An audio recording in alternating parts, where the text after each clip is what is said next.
Using a Visa gift card on Brawl Stars is very easy to do. Today I'm gonna show you how to do it. Open the App Store on your iOS device. Tap on your profile picture in the top right corner of the screen to go to your account. Look for an option to add a payment method or redeem a gift card. Then, choose the option to add a new payment method. Now enter the details of your Visa gift card, including the card number, expiration date, and security code.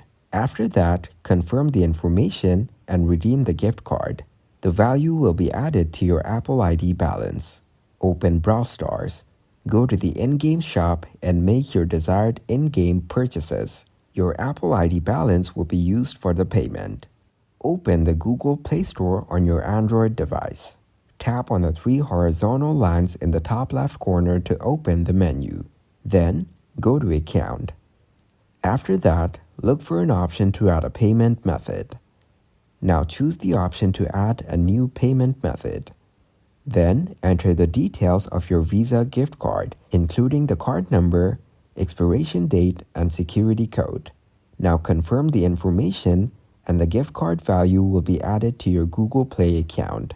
Open Brawl Stars and go to the in-game store and then make your desired in-app purchases. Your Google Play balance will be used for payment.